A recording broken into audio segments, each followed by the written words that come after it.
Good morning, everybody. Welcome back. Through installment. Got selections here for Saturday, April 5th. For again, today's play of the day. Quick recap of what happened yesterday. Had a nice win in the NBA with Halliburton double-double at minus 125 on FanDuel. Never in doubt, we faded Utah's defense. They were horrible again, and Halliburton had a double-double in three quarters. So sweat-free win there. Look for the winner here on Saturday.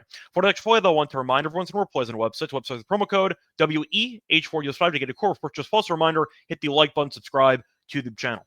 For the next play, though, going to the NBA again, match between the Grizzlies and the Pistons taking place at around 7 p.m. Eastern Time. And for this game, we're going to go the Grizzlies on the road, minus 1.5, a minus 108 on FanDuel. Time recording of 1 a.m. Eastern Time. So first things first, I am aware the Grizzlies have been really bad lately, but I do love the scheduling spot, which is the main reason why I'm going to take it. Now, the Grizzlies did beat the Heat on that buzzer beater by Ja a couple nights ago. Have not played since. There is a rest advantage here. While Detroit played yesterday in Canada, and now have to travel on a back-to-back to Detroit. So once again, a bad spot traveling from Toronto, with the second night of back-to-back here in Detroit. Now, the Pistons also made some history yesterday as they were able to clinch a playoff spot. First playoff berth since 2019, one of the biggest franchise turnarounds of all time.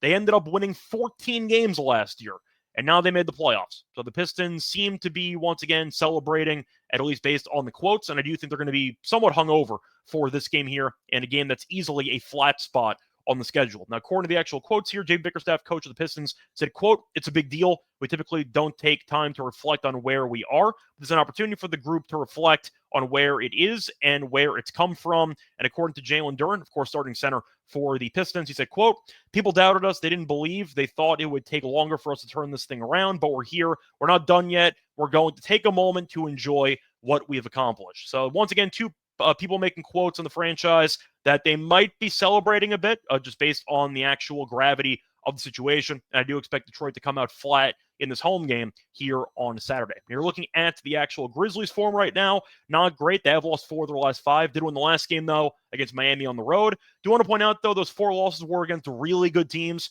Did lose to the Warriors, the Celtics, the Lakers, and the Thunder. So 4 of the, I'd say, top 6 teams in the league. So a really tough schedule for Memphis recently, which can explain some of the losses. Did beat Miami, though, on the road last game. They face off against the Pistons team that has been playing good basketball, but Cade has not played in a while. We'll see if Cade suits up for this one, but it's definitely an easier opponent than what they've seen over the last week or so. Plus, very important game for Memphis as the Grizzlies are tied with the Timberwolves and the Clippers for the 6th seed in the Western Conference. Every game is arguably a must-win game in order to avoid the play-in, and John Moran does acknowledge that. He said after the Heat game, quote, "We are in the West, so every win is important for us.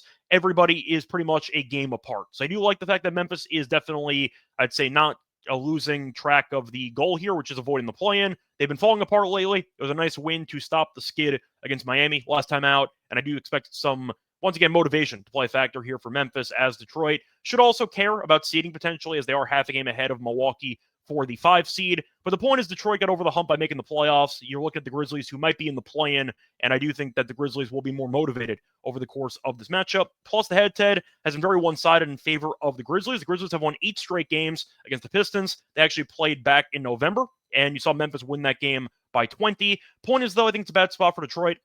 On a back-to-back with travel from Canada. Memphis did not play yesterday. Pistons had a big game yesterday where they clinched a playoff spot. I think they're going to be celebrating into the night, and I think you're going to end up seeing a pretty lackluster effort from Detroit because of it. But Memphis is in basically must-win territory for the actual opportunity to avoid the play-in in the Western Conference, and I do like the fact that Memphis has owned the head-to-head, winning 8 straight games, and the one meeting this season was a 20-point win. Might be ugly. I know Memphis doesn't guard anybody, but I do think it's a good spot. I'm going to go with Memphis to get the job done here in this game, to win this game by at least 2 points. Once again, the play today here for Saturday, April 5th is going to be on the Grizzlies, minus 1.5, a minus 108 on FanDuel. Bye, everyone.